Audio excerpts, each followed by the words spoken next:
지금 그 한국 경제에 대한 우려가 참 여러 가지로 나오고 있는데요. 기획재정부에서 16일 발간한 최근 경제 동향, 소위 그린북이라고 하죠. 여기에서 보면 그 5월호에서 내수 하방 수출 둔화 뭐 이런 이야기가 나오던데 한국 경제에 대한 진단 지금 어떻게 나오는 겁니까? 저도 굉장히 걱정을 많이 하고 있습니다. 이것은 이제 우리나라의 서학 분석이라고 해서 가장 간단하게 만든 한국의 경제 현황이다 이렇게 보시면 되겠습니다. 강점은 우리나라가 GDP는 세계에 한 10위 정도 되고 네. 제조업은 수출액 기준으로 세계 5위의 강대국입니다. 그렇지만 이제 금융에 있어서는 세계 35위로 아주 바닥에 있다 이렇게 보시면 되겠고, 약점 이것이 바로 한국의 현재 상황을 보여주고 있다 이렇게 볼 수 있습니다. 우리나라 현재 3고 시대입니다. 고물가, 고금리, 고환율 이렇게 볼 수 있겠고, 지금 환율 한 1,400원으로 좀 안정이 되어 있는데 트럼프가 원화 환율에 대해서 강력하게 요구를 하고 있습니다. 원화 가치를 올려라 이렇게 돼서 이제 돼 있는 상황이고, 대한민국은 잘 아시다시피 에너지를 100% 수입하는 국가다 이렇게 보시면 되겠습니다. 또한 우리나라는 미국과 다르게 주 52시간제를 강력히 시행을 하고 있습니다. 삼성전자, 현대자동차, 대기업들의 연구원들이 일을 더 하고 싶어도 할 수가 없습니다. 그렇게 되어 있고, 대한민국은 전 세계에서 강력한 노조를 가지고 있습니다. 전체 근로자가 우리가 한 2,500만 명 정도 된다고 보면 되는데, 이 가운데 10%가 한국노총, 민주노총에 가입되어 있고, 우리나라 근로자의 10%에 가입되어 있는 한노총과 민노총이 이 강력한 노조를 이끌고 있다 이렇게 보시면 되겠습니다. 또 우리나라는 노동법상으로 전 세계에서 가장 경직적입니다. 우리가 보통 일반 기업에 들어가게 되면 기업의 경영상의 어려움이 아니면 절대 해고가 불가능하다 이렇게 보시면 되겠습니다. 밑에 보시면 제가 우리 대한민국은 4차 산업혁명에 모두 다 정부가 허락을 해야만 사업을 할 수 있는 파지티브 제도다 이렇게 써놨습니다. 이건 뭔가 하면 한국은 현재 스마트폰을 가장 잘 만드는 나라인데, 전 세계에서 스마트폰 보급률이 세계 1등인데 우버가 금지되어 있습니다. 네. 에어비앤비도 금지되어 있습니다. 타다도 금지시켰습니다. 우리나라는 이 4차 산업혁명에 있어서 정부가 허락을 해야만 사업을 할 수 있는 나라입니다. 이것을 이제 우리는 파지티브 제도, 또 허가제라고 부르는데, 미국은요, 이게 네거티브 제도라고 부릅니다. 불법이 아니면 모든 것을 허용하는 것이 바로 미국이다. 그래서 미국의 샌프란시스코에서 바로 우버와 에어비앤비가 탄생했습니다. 우버는 자기 집에 있는 자가용을 가지고 택시 영업을 하는 것이고, 에어비앤비는 자기 집에 남는 방을 외국인에게 숙소로 빌려주는 겁니다. 그래서 우리나라가 1876년 개화기 때 우리가 서구 과학 기술을 거부했습니다. 우리가 배척하고 외국인들을 막고 과학 기술을 금지하다 보니까 나라가 망하는 그런 상황이 있었고, 일본의 지배를 36년이나 받았습니다. 저는 대한민국이 전 세계 스마트폰 보급률 1위, 통신 인프라 세계 1위인데 아직까지도 전 세계에서 거의 몇 나라 안 되는데 우버를 금지시켰다. 저는 정말 우리나라가 개혁을 하지 않으면 안 된다. 이것은 빨리 4차 산업혁명을 전격적으로 수용을 하고 받아들여야 됩니다. 밑에 보시면 규제, 미국의 법인세가 21%인데요. 한국은 26%입니다. 트럼프가 우리가 굉장히 나쁜 사람 비난을 많이 하지만 트럼프는 미국을 전 세계에서 가장 기업하기 좋은 나라로 만들겠다. 미국의 법인세를 21에서 15%까지 낮추겠다고 이미 예고가 되어 있습니다. 한국의 삼성전자, 현대자동차, 미국으로 계속 공장을 옮기고 있습니다. 우리나라 소득세 45%고 상속세는 60%입니다. 우리나라 우량한 기업들이 전부 다 상속을 못하고 사모펀드에 팔리고 있습니다. 락앤락, 맘스터치 전부 다 사모펀드에 팔렸다 이렇게 볼 수가 있습니다. 밑에 보면 이게 제일 심각한 상황입니다. 외국인들이 한국에 투자를 하러 들어오는 것을 우리가 FDI라고 부릅니다. 외국인들이 한국에 공장을 짓고 사람을 고용하는 것을 우리가 FDI라고 부르고 작년 말 기준으로 우리나라에 들어온 것보다 한국 기업이 유출된 것이 2배나 많습니다. 2023년에는 5배 가까이 많았습니다. 그러니까 지금 우리 자녀들 대학생 청년 취업률 45%밖에 안 됩니다. 절반도 취업을 못하기 때문에 주위에 보면 우리 대학을 졸업한 자녀들이 다 놀고 있는 겁니다. 저는 이것이 바로 우리나라의 가장 큰 약점이다. 그래서 제가 우리나라의 수학 분석을 강점과 약점, 기회와 위험을 말씀드렸는데 바로 이러한 약점을 극복하지 않으면 우리나라의 마이너스 성장을 이길 수가 없습니다. 네. 지금 이제 우리나라 6월 3일 날 대통령 선거가 열리는데요. 보니까 기업하기 좋은 나라를 만들겠다고 돼 있고 노동법을 더 강화하겠다 각 공약마다 다 다릅니다. 가장 중요한 것은 국민들이 가장 원하는 것은 경제를 회복시키고 대한민국을 잘 살게 해달라는 겁니다. 저는 이러한 우리가 약점을 극복해서 잘 사는 나라를 만드는 것이 가장 중요하다. 현재 이와 같이 우리나라의 약점이 너무나 많다 보니까 환율도 약하고 그다음에 에너지 수입의 100%, 주 52시간, 강력한 노조 바로 이런 것 때문에 우리나라 경제가 지금 마이너스로 가고 있습니다. 특히 내수는 더욱 심각합니다. 한국은 무역 의존도가 75%로 세계에서 2번째로 높습니다.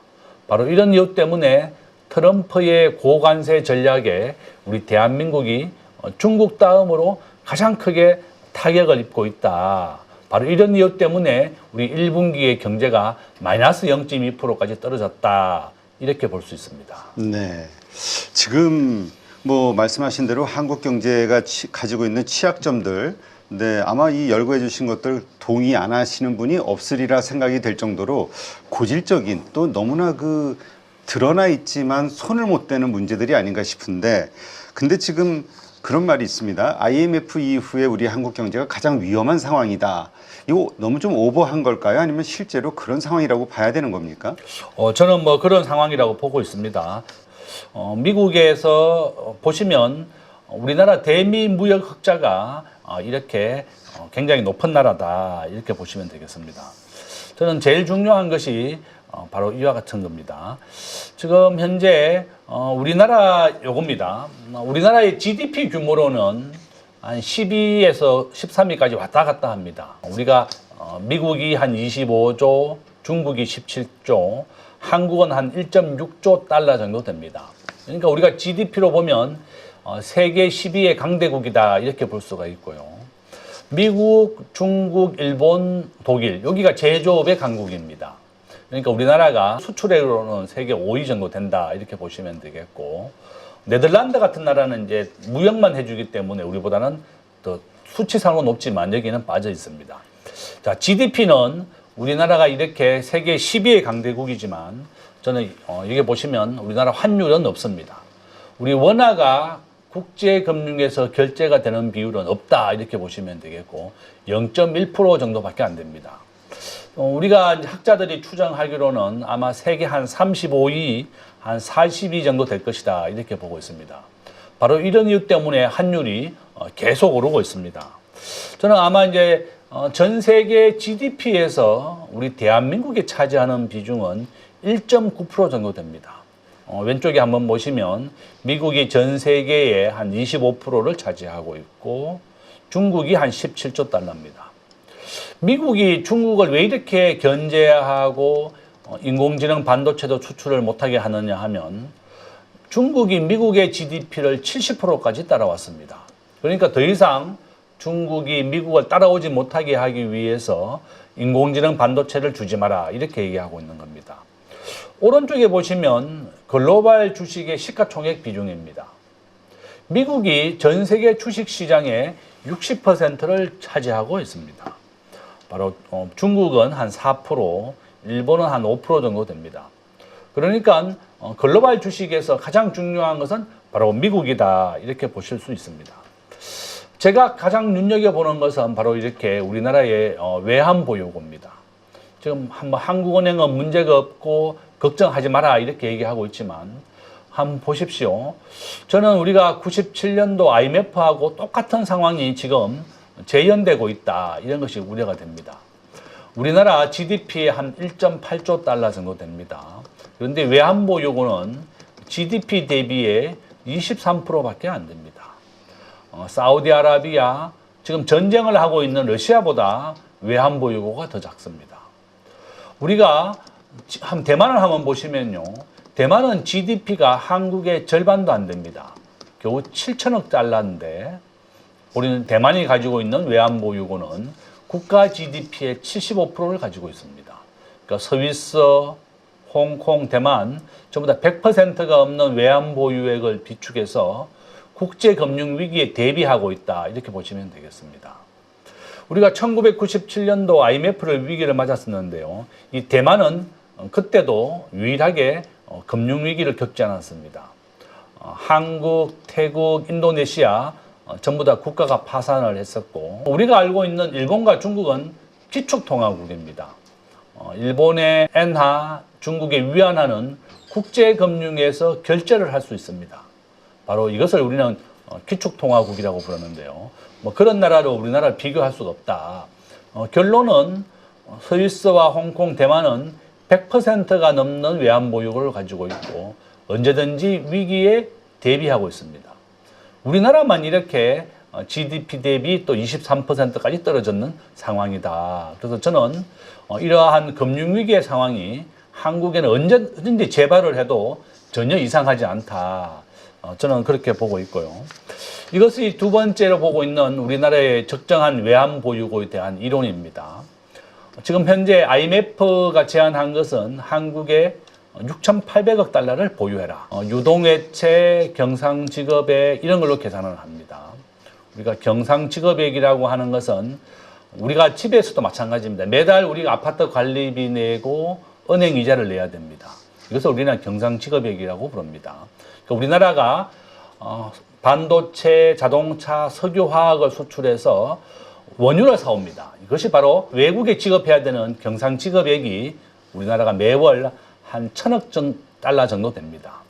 그것을 바로 우리가 경상직업액이라고 부르고, 유동외채라고 부르는 것은 단기외채의 2배다 이렇게 보시면 되겠습니다. 우리가 단기 채권은 1년 안에 만기가 들어오는 것을 단기 채권이라고 부르고, 중기나 장기는 5년 이상을 중기 채권이라고 부릅니다.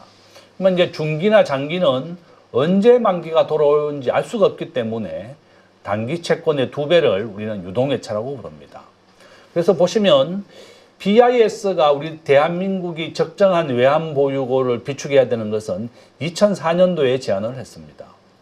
3개월 경상직업액, 유동외채 3천억, 경상직업액 1,000억 달러가 우리나라가 매월 지급하는 거니까 한 3배 정도 된다 이렇게 보시면 되겠고, 외국인 주식 투자액, 대한민국은 현재 주식 시가총액이 한 2,500조 원 정도 되는데요. 이 가운데 32%가 외국인 투자 지분입니다. 우리 국민들이 가장 많이 이용하는 국민은행은 외국인이 80%가 넘습니다. 삼성전자는 45%가 넘습니다. 이와 같이 절반 이상은 우량한 기업의 절반을 외국인들이 가지고 있다 이렇게 보시면 되겠습니다. 그래서 BIS가 제안한 우리나라의 적정한 외환보유고는 9,200억 달러입니다. 그런데 이와 같이 세 개 다 IMF의 말을 들었던 아르헨티나는 지금 국가가 파산했습니다. 12번째 국가가 파산했고, 파키스탄, 스리랑카 12개 나라가 이미 파산을 해서 외환 위기를 겪고 있습니다. 이렇게 외환 위기는 항상 반복되어 일어나고 우리나라도 절대 예외가 아니다. 6월 대선을 앞두고 있는 상황에서 상법 개정이라든지 증시 활성화에 대한 그런 기대감들이 분명히 만들어질 거라고 생각을 하고 있고요. 트럼프가 고관세를 매기는 부분들이 지금 해결이 되어가는 단계잖아요. 금리 인하 시기에 수출하는 나라이기 때문에 외국인들까지 들어오게 된다라고 하면 굉장히 좋은 흐름이 만들어질 수 있다. 증시가 좋아졌을 때 잘 벌고 더 많이 버는 사람들은 준비가 되어 있는 그런 사람들이거든요. 명확하게 어떤 사야 되는 기준, 팔아야 되는 기준, 원칙이 안 잡혀 계신 분들은 자신만의 기준과 원칙, 포인트를 잡아서 매수 매도의 타이밍을 잡는 훈련을 계속 반복을 해보는 거죠. 8주 동안 무려 24번이나 되는 라이브를 통해서 트렌드에 맞게끔 대응을 하실 수 있도록 그러한 훈련을 진행하는 이 부분이 핵심이라고 보시면 될 것 같습니다. 복잡한 이론보다는 시장 흐름을 파악하는 눈과 타이밍을 잡아가는 그런 포인트라고 생각하시면 됩니다.